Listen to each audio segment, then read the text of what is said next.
Hey guys, what's up and welcome back to my channel. So today we're going to be talking about another topic that is just so stupid you can hardly believe it's real, or you can hardly believe that a person that is this way is real.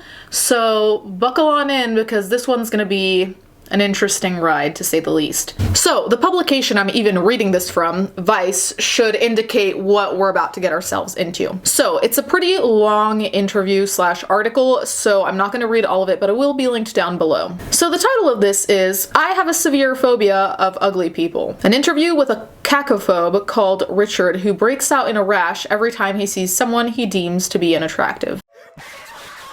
Richard, a 45-year-old man I used to work with and still know well, is a self-diagnosed cacophobe, meaning he has a fear of what he deems to be ugly people and by extension ugly things. I recently spoke to Richard on the telephone, lest my face make him break out in hives, about what it's like to be debilitatingly judgmental. So I think we need to also remember along this whole thing that this is all self-diagnosed. So as far as I'm concerned, this might be his own delusion, and it probably is because, come on. Can you tell me how your cacophobia affects you in your everyday life? Richard Simpson. By the way, that's not his real name. Richard Simpson. When I get on the train, I have to keep walking, sometimes 3 carriages, until I find pretty people. I can't sit next to anyone ugly. I can't even be near them. I'd rather stand up the entire journey. I spend a lot of commutes standing up. I constantly rate people out of 10. If they're less than a 6, I can't look at them. I'll get an uncomfortable tingling like a rash. If there are 2 or 3, I'll feel sick. I'll have to leave the room. I'm so fucking sorry.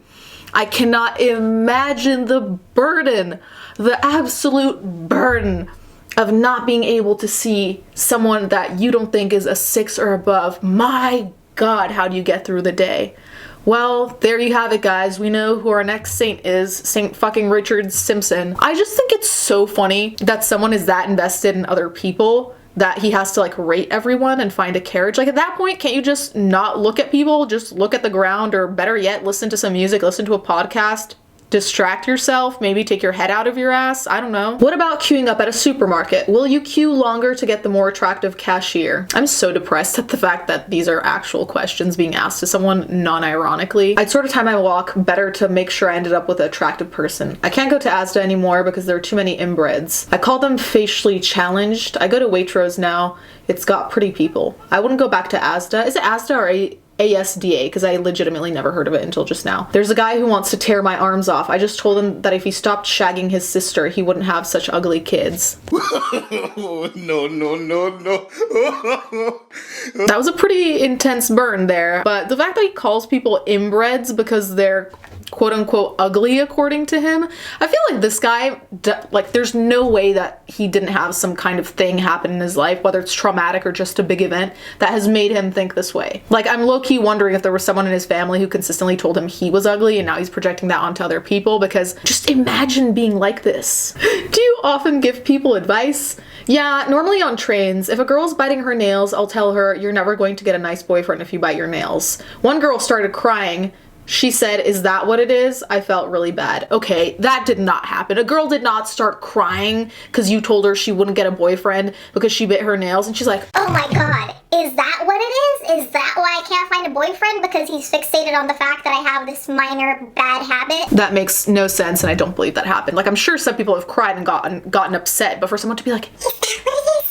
My God, I'm so glad you told me that my nail biting is the deal breaker. Once when I was on a flight, the passenger next to me smelled like he'd been digging roads for a week in the same clothes. I asked him if he was allergic to deodorant. He said no, and I said, do you want to borrow some of mine? He wasn't very happy. He said no, and he didn't add a thank you. I mean, to be fair, it really sucks to sit next to someone who is smelly, but at the same time, I also wonder if he's actually smelly or if it's just this guy who's like super in his head, because if he's out here rating people out of 10 all the time, I think he's probably obsessed with details. So like, I feel like he's more likely to smell something even when there's nothing to smell. Do you know what I mean? Kind of like the people who are nitpicky and just critical over anything, even if it's really small. What about girlfriends? How has cacophobia affected your love life? I can't stand manky bushes, women who don't wax. I've felt cheated when I've taken someone home really hot, then I've taken their knickers off and it looked like I'd opened the cleaning cupboard and all the Brillo pads had sprung out. The details, the way this guy describes things just makes me want to vomit. Like, it genuinely disgusts me how he describes things. One woman, I didn't know whether to hand her a razor or call the RSPCA about a dead animal where her minge should be. I really want to know what fucking Richard Simpson looks like, because he really must be a full-on 10 to be talking like this about everyone. Even if he is a 10, obviously he shouldn't, but I think it would be really funny and ironic if he himself had quite a bit to improve on, because it's kind of like when people, whether it's a girl or a guy,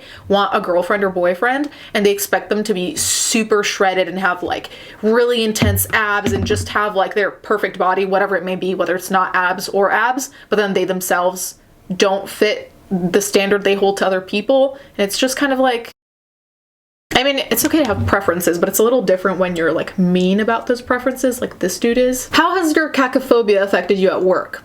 I can't speak to anyone wearing granny pants. I can see their pants when they bend over, and even if they're attractive, once I've seen they're wearing grannies, it's over. Game over, I can't talk to you anymore. So see, now my initial instinct about this guy was right, because first of all, why are you watching people bend over? Like, how creepy. Like, surely people check out each other's asses, but it seems like this guy has some kind of compulsive problem, and I don't want to diagnose him, but if someone is genuinely living their life where every single person you look at, you're like 6 out of 10, 4 out of 10, 8 out of 10, like, what kind of life is that? Like, do you see past anything superficial at that point? I don't feel like you do. What's the point? Like, genuinely, fucking Richard, what is the point of being such a dick?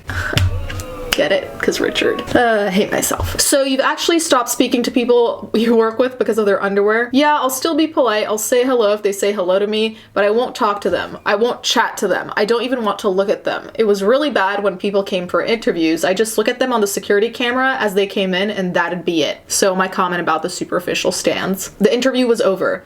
If they weren't good looking, they wouldn't get the job. I was known for it. People said Richard doesn't employ ugly people. My question though is also, if he did hire someone who was attractive, would he then try to hit on them? Like, what's the point then?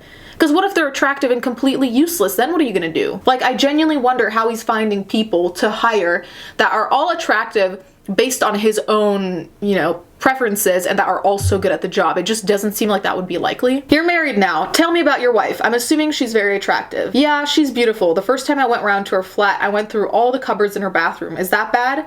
And it was like a mini replica of Boots. There was deodorant, wax, razors. I just thought, thank God, I knew I'd be all right. This is so romantic. Do you remember the time when you met someone that was really important for you, whether it's still your significant other or an ex that you had a good relationship with, and you just knew it was right when you opened their fucking cupboards?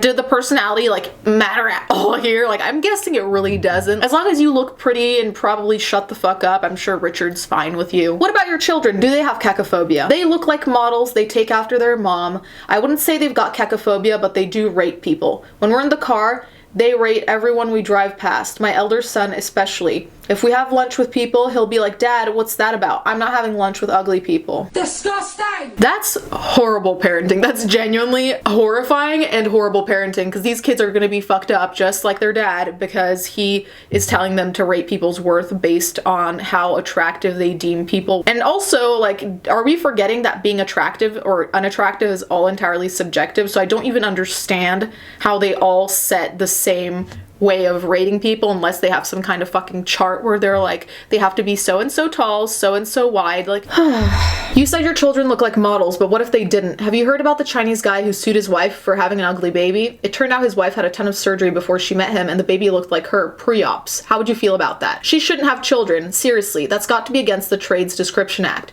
She knew she'd have an ugly baby. She's tricked him into breeding munters. What's the opposite of pedigree? You're always going to love your kids, but it's not fair to them. What sort of life are they going to have? You're so stupid! So there's a little more, but honestly I think like I've already died inside multiple times reading this, and as much as I wish it were satirical, I genuinely feel like I kind of know people like this, not as crazy with the rating system that I know of, but people who are very, very particular about other people's appearances, which I always thought was kind of weird, because not to be like, oh, I'm so much better than them, but I'm like, if there's anything that will annoy me about someone, it's their personality. If there's anything I'm particular about, it's not someone's appearance, it's their personality. Like, if people are super loud and very hyper all the time, then that can be a problem for me, but what they look like, I don't really consider that a factor at all because that has no bothersome qualities to, I think, the average person. Best of luck to this guy. I honestly feel bad for his wife because I feel like whenever she gets her first wrinkle or her first gray hair, heaven forbid, like, I would feel so anxious in a household with someone like this. Can you imagine? Like, you wake up, you roll out of bed, you go to brush your teeth, and he just looks at you and is like, I can't look at you. I'm getting a rash because you're ugly, because you're not wearing your makeup, your hair isn't perfectly combed. Calm down. Like, this person just gives me anxiety just thinking about him. And imagine if the wife has any type of body dysmorphia or eating disorder or anything that's a little bit towards the mental illness side. I feel like being with someone like that just can't be good. Even if you're without mental illnesses, it just seems like he has such a negative energy. Ew. So anyway, let me know if you know someone like this in your life, whether it's as extreme or probably less extreme. Thank you guys so much for watching. Thank you to my patrons as always. Let's get right